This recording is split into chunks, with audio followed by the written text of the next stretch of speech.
मामले पर लोकेश शर्मा का खुलासा। शेखावत की कॉल रिकॉर्डिंग लीक करने के लिए गहलोत ने ही दी थी पेन ड्राइव। सरकार गिराने की साजिश में बीजेपी का हाथ बताना गलत। पेपर लीक में गहलोत सरकार की थी मिलीभगत। राजस्थान की पिछली कांग्रेस सरकार को गिराने के कथित षड्यंत्र वाले फोन टैपिंग मामले में पूर्व सीएम अशोक गहलोत के ओएसडी रहे लोकेश शर्मा ने बड़ा खुलासा किया है। उन्होंने कहा है कि खुद अशोक गहलोत ने मुझे केंद्रीय मंत्री गजेंद्र सिंह शेखावत, पायलट गुट के कांग्रेस नेता भंवरलाल शर्मा की ऑडियो क्लिप एक पेन ड्राइव में दी थी। मुझे इसे मीडिया में जारी करने के लिए कहा गया था। लोकेश शर्मा ने कहा, फोन टैपिंग मामले में दिल्ली में क्राइम ब्रांच द्वारा कई बार 8 से 9 घंटे तक गहन पूछताछ की गई, लेकिन इसके बावजूद मैं अब तक चुप था। मेरे राजनीतिक गुरु अशोक गहलोत ने अपनी कुर्सी को बचाने के लिए मेरा उपयोग किया।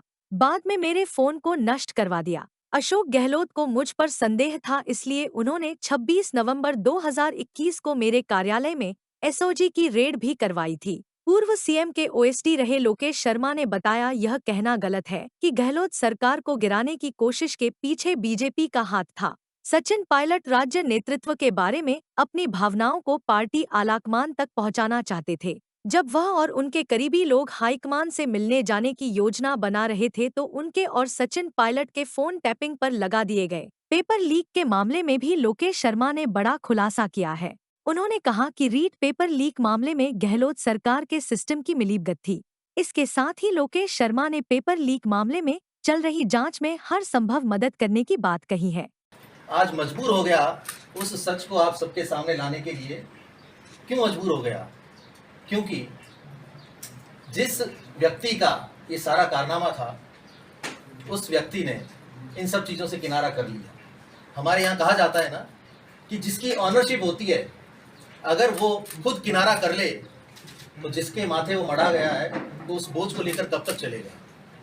ये मेरी मजबूरी हो गई कि जो कृत्य मैंने किया ही नहीं, जो काम मैंने किया ही नहीं, उस बोझ को लेकर मैं कब तक आगे बढ़ सकता हूँ।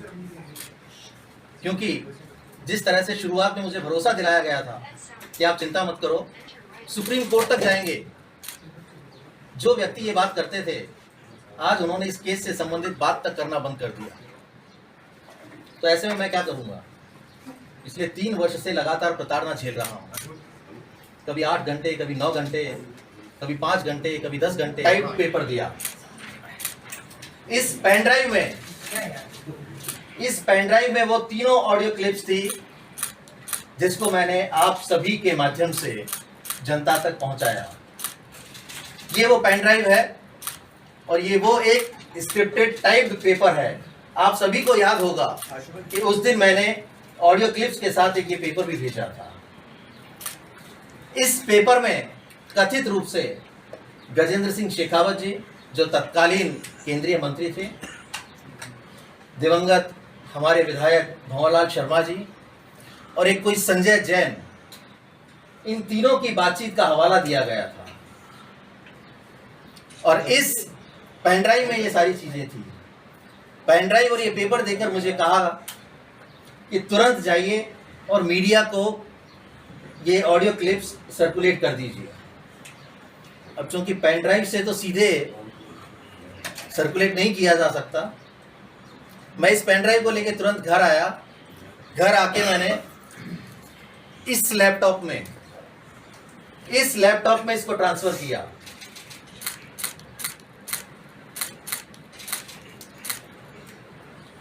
और लैपटॉप से मैंने ऑडियो क्लिप्स को अपने फ़ोन में लिया और उस फ़ोन के द्वारा आप सभी को, जो हमारे मीडिया के साथी हैं, उनको मैंने वो ऑडियो क्लिप्स सर्कुलेट की। तो ये ऑडियो क्लिप्स मुझे सोशल मीडिया के माध्यम से नहीं मिली। मुख्यमंत्री अशोक गहलोत ने इस पेन ड्राइव के जरिए मुझे ये सारी ऑडियो क्लिप्स दी और ये कहा कि मीडिया को आप सर्कुलेट कर दीजिए, और मैंने वो काम किया।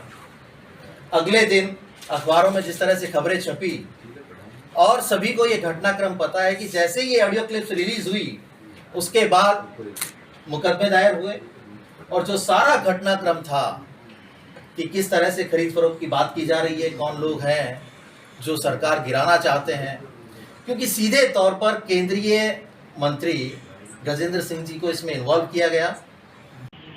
उन्होंने मुझसे पूछ लिया कि आपने फ़ोन को डिस्ट्रॉय कर दिया ना, और मैंने हाँ भर लिया। लेकिन मुझे लगता है उनके दिल में कहीं ना कहीं इस बात का वहम था या डर था कि शायद उसने उस मोबाइल फ़ोन को डिस्ट्रॉय नहीं किया है। तो 26 नवंबर 2021 को इसी ऑफिस में जिसमें आप लोग बैठे हैं, मेरे इस ऑफिस में एसओजी की रेड पड़वाई उस व्यक्ति ने जिसके लिए मैंने इतना बड़ा कदम उठाया। अब इससे बड़ा सबूत किसे चाहिए? ऑडियो क्लिप कितनी थी? 3 ऑडियो क्लिप्स थी। किसकी थी?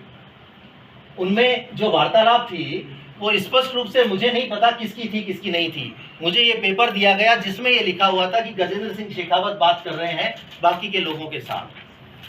ये पेपर, ये पेन ड्राइव और ये जो अभी आपने ऑडियो क्लिप सुनी, इससे पूरी तरह से आपको ये पता लग गया होगा कि ये पूरी की पूरी जो कहानी थी वो कहाँ से शुरू हुई, किसने की, और किसने अपने राजनीतिक फायदे के लिए, अपनी कुर्सी को बचाए रखने के लिए मुझे काम में लिया।